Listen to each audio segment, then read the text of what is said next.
सुप्रभात बच्चों, मैं आज आपको जो मेरा भला करने वालों से बचाए डॉक्टर राजेंद्र सहगल जी का व्यंग्य है उसका शेष भाग पढ़ाने वाला हूँ। जो पहले 2 लेक्चरों में आपको भाग पढ़ाया था, कई बच्चों के प्रति उत्तर जो है आ रहे हैं, समस्याएं जो है एक आधी शब्द की वो भी मैंने आपको भेज दी है। तो बाकी का जो शेष भाग रह गया है व्यंग्य का लेते हैं। अब इस व्यंग्य के माध्यम से लेखक ने कई उदाहरण दिए हैं।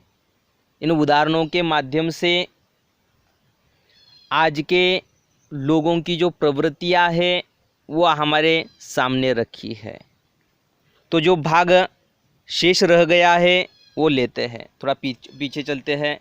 बाजार की चिल्लापों से घबराकर घर आता हूँ, मनोरंजन के लिए टीवी ऑन करता हूँ, समाचार चैनल खबरों के नाम पर डरा रहे हैं, मौसम का हाल जानना चाहता हूँ तो 45 डिग्री के तापमान को कुछ इस तरह बताया जा रहा है।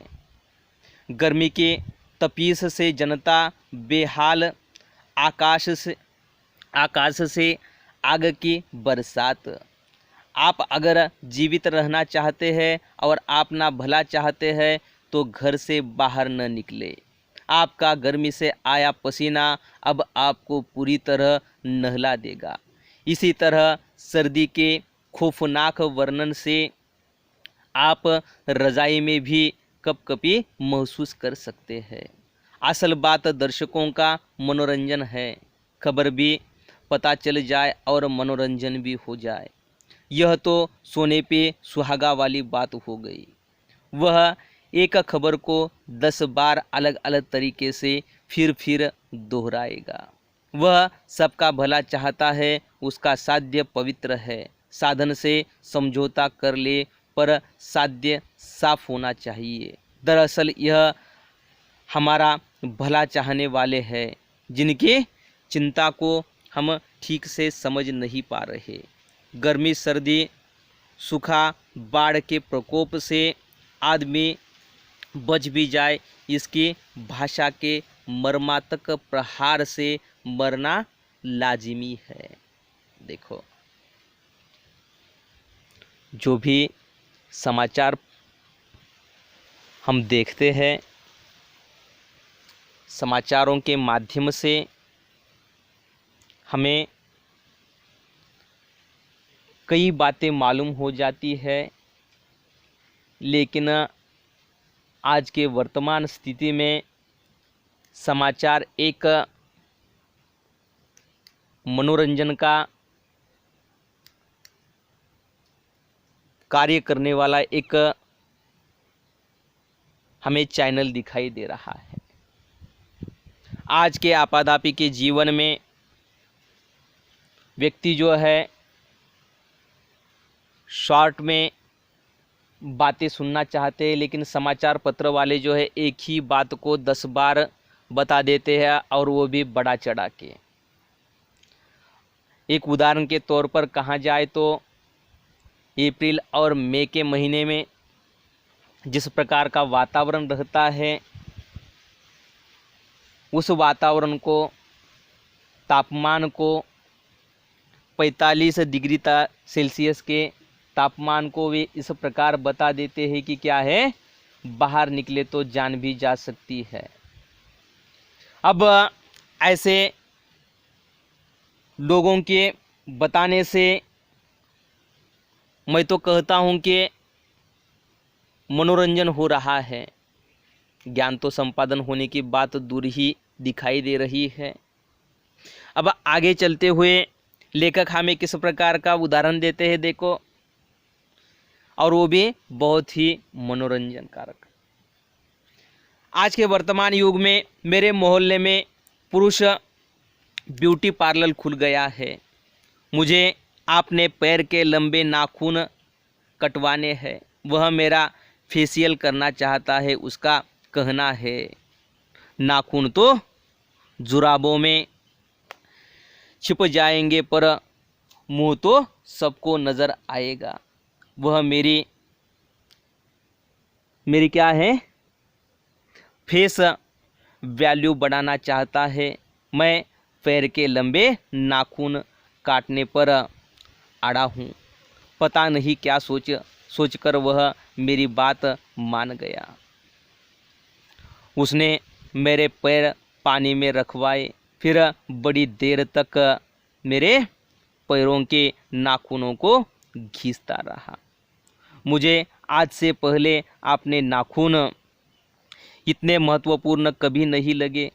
वह मेरे मुड़े नाखून को सीधा करने लगा, बड़े तरीके से नए नए औजारों से घिसने लगा कोई संगमरवर की मूर्ति तराश रहा है। मैंने ऐतराज किया तो उसने मेरे ऐतराज पर गौर ऐतराज किया। उसने पैर के बड़े नाखून से होने वाली तकलीफ़ों पर व्याख्यान दिया। उसने इसे नाखून कटवाने की जगह पेडिक्योर नाम दिया। वह बड़ा लुभावना नाम था। मैं मान गया। मैं उसके तर्कों से खुशी खुशी हार गया। उसने नाखून काटने के सिर्फ 1000 लेकर मुझे मुक्त कर दिया। देखो, मैं तो कहता हूँ हमारे बचपन की तो अवस्था ही अलग थी।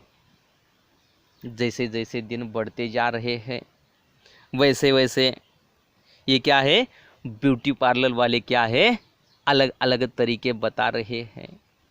व्यक्ति का सौंदर्य बढ़ाने के लिए व्यक्ति भी क्या है, कुछ भी कार्य कर रहा है ऐसा लग रहा है। और इस व्यंग्य के माध्यम से देखो कितना सुंदर उदाहरण दिया है लेखक ने। डॉक्टर राजेंद्र सहगल जी जो है, आपने इन उदाहरणों के माध्यम से एक तो क्या है, आज की आपादापी के जीवन में व्यक्ति व्यस्त हो गया है, इसका उदाहरण देते हुए पैसे की वैल्यू जो है किस प्रकार की हो गई है। देखो, जो कमा रहे हैं किस प्रकार कमा रहे हैं और किस प्रकार क्या है वे खर्च कर रहे हैं, ये भी इस उदाहरण के माध्यम से देखा जा सकता है। अब नाखून जो है काटने के लिए कितने रुपए लगते हैं? मैं तो कहता हूँ कि नेल कटर से क्या है 1 मिनट का कार्य है, उसको पैसे भी नहीं लगते। लेकिन यहाँ पर क्या है, लेखक को तो क्या है 1000 लगे। वो किस प्रकार काटते हैं देखो। ब्यूटी पार्लर में पुरुषों का ब्यूटी पार्लर अब तो खुल रहा है।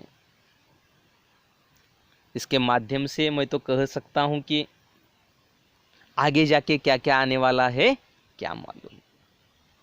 अब लेखक जो उदाहरण दे रहे हैं आज के वर्तमान स्थिति के उदाहरण दे रहे हैं। देखो, इस व्यंग्य के माध्यम से एक तो हमारा मनोरंजन हो रहा है और एक तो वर्तमान स्थिति का वर्तमान स्थिति को वो दर्शा रहे हैं। अब आगे चलते हुए क्या कहते हैं देखो। रास्ते से जा रहा था, एक लंबी कतार में मेरा ध्यान आकर्षित कर लिया। उस कतार में मैंने झांक कर देखा, कतार मोबाइल खरीदने वालों की थी। चिल्ला चिल्ला कर स्पीकर पर सूचना दिए जा रही थी, मोबाइल खरीदो और सिम कार्ड मुफ्त में पाओ, टॉक टाइम भी साथ में ले जाओ। सुनकर मैं भी मोबाइल कतार का एक हिस्सा बन गया और उस भीड़ में दिन भर खड़े होकर मोबाइल का मालिक बन गया। उस दिन से जेब में घंटियां बजने की राह देखता रहा। देख तो, हम जब एक आधी चीज सस्ते में दे रहे हो तो हम जल्द से जल्द भागते हैं, लेकिन उसकी बुराइयां देखते हैं क्या? नहीं देखते। इसी प्रकार लेखक के साथ भी हुआ। कई साल पहले एक सिम कार्ड लेने के लिए 3-3 महीने रुकना पड़ता था, और ये भी सिर्फ BSNL का सिम कार्ड मिलता था। आज तो लेखक की ऐसी अवस्था बन गई थी, क्या है, मोबाइल के साथ सिम कार्ड भी मिल रहा है और एक दिन में चालू होने वाला है, ये तो क्या है, उनको प्रसन्नता की बात लगी। और उस कतार में वो एक दिन ठहरे और तब जाके मोबाइल मिला उन्हें। अब मोबाइल तो खरीदा था, लेकिन वह राह थी कि क्या है, सिम कब चालू हो जाएगा। देखो लेखक आगे जाके क्या कहते हैं, देखो मोबाइल तो चालू नहीं हुआ। अब आगे जाते हुए भी क्या कह रहे हैं, देखो और भी एक मनोरंजन बात, मैंने कुछ दोस्तों के निर्देश दिए हैं कि फोन मोबाइल पर ही करना, ऑफिस का फोन ध्यान आकर्षित नहीं करता। मोबाइल फोन ध्यान खींचता है, जब तक मोबाइल दूसरे का ध्यान न बांटे तब तक फोन का क्या मतलब है। जिंदगी में इतना कुछ करना है पर जिंदगी मुई छोटी है। देखो किस प्रकार का उदाहरण है। देखो वे आगे चलते हुए क्या कह देते हैं, पेज नंबर 16 देखिए। अपनी और दूसरों की जिंदगी दांव पर लगानी होती है। व्यवस्था का यह आलम है कि आदमी सड़क पर चलते चलते फोन कर रहा है। पता नहीं कौन लोग हैं जो कहते हैं, क्या कहते हैं, भारत और अमेरिका का मुकाबला नहीं किया जा सकता। देखो लेखक कितना सुंदर और मार्मिक उदाहरण दे रहे हैं। देखो अपना लक्ष्य केंद्रित करने के लिए दूसरे लोग देखे, इसीलिए क्या है, उन्होंने दोस्तों को बता दिया कि क्या है, मेरे मोबाइल पर फ़ोन करो, क्योंकि ऑफिस के लोगों का ध्यान आकर्षित हो जाएगा। अरे साहब ने फ़ोन खरीदा है, और इसके कारण क्या है, उनकी इमेज बढ़ जाएगी। लेकिन फ़ोन तो चालू नहीं हुआ, मोबाइल तो चालू नहीं हुआ। अब क्या है, उन्हें सिर्फ और सिर्फ मोबाइल मिला, चालू होने का कोई ठिकाना नहीं था। अब इसी कारण कई लोग कहते हैं भारत और अमेरिका का मुकाबला नहीं किया जा सकता। देखो कैसे हो जाएगा। मैं तो कहता हूं कि वो क्या है, हमारे से दुगनी स्पीड से भाग रहा है। हमें अभी 1-2 साल से 5G मालूम हुआ है, उनके यहाँ तो कई दिनों से 5G चलता है ना। वो हमारे से क्या है, बहुत आगे बढ़े हैं। ऐसा ही उनके जैसा बनना हो तो आज के नवयुवकों को क्या है, बहुत ही चालाकी से ज्ञान संपादन करने की आवश्यकता है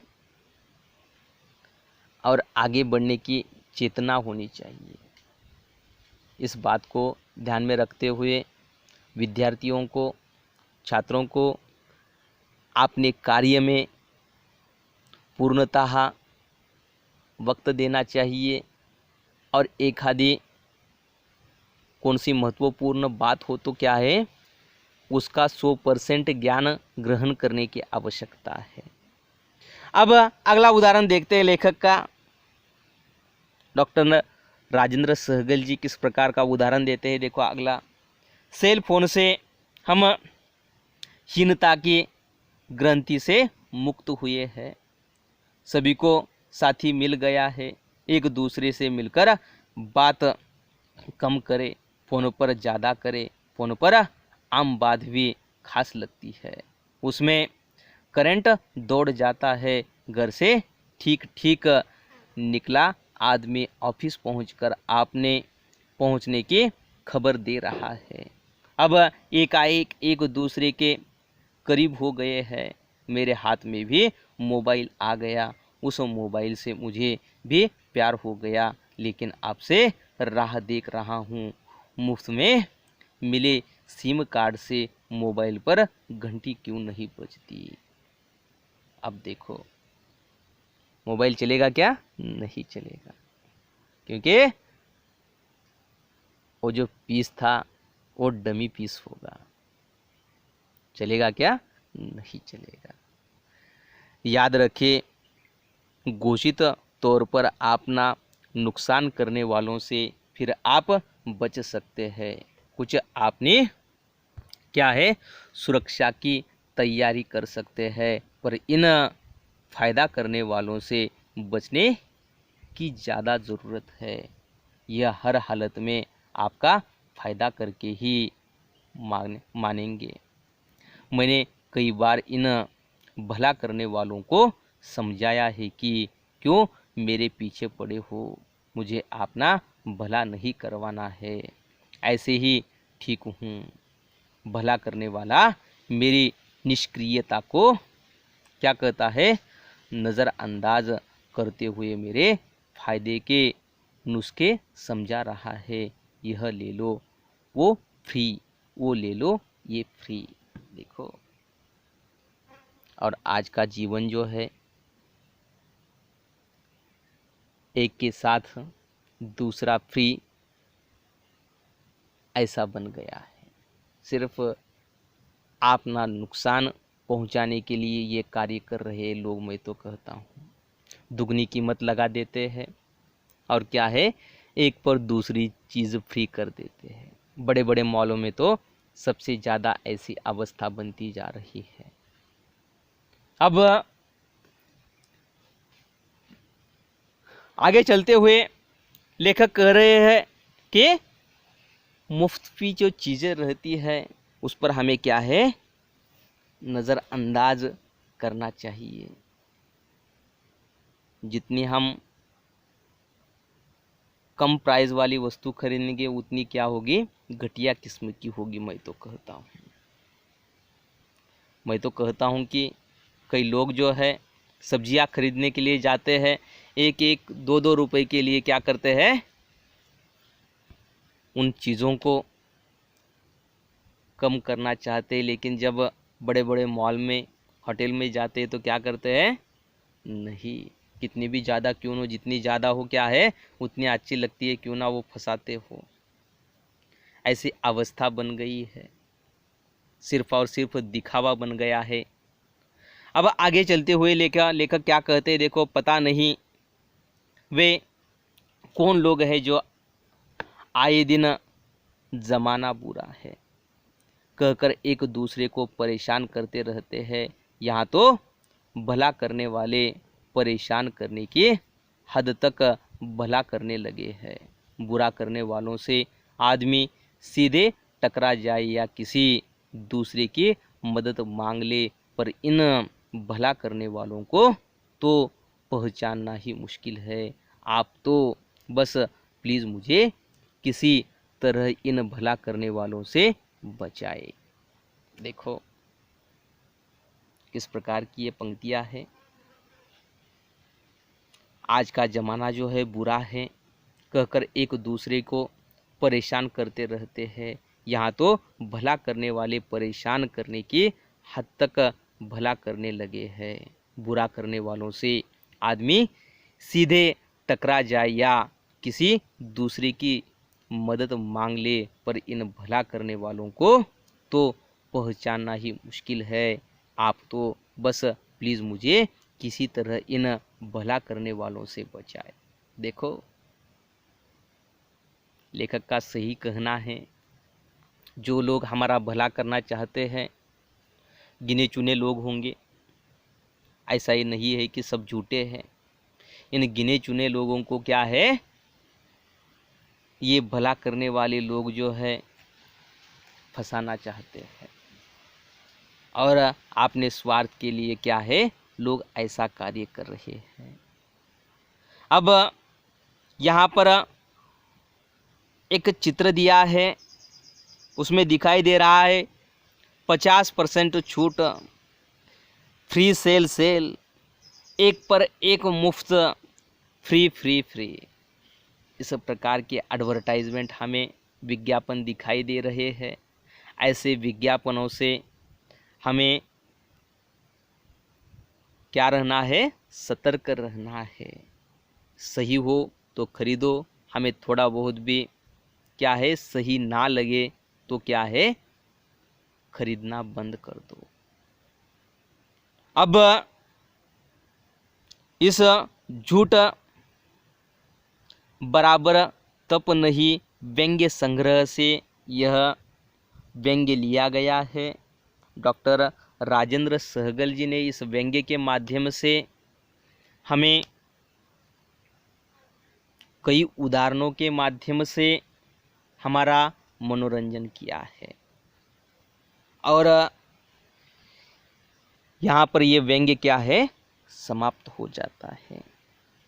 बाकी का जो स्वाध्याय हेतु जो प्रश्न है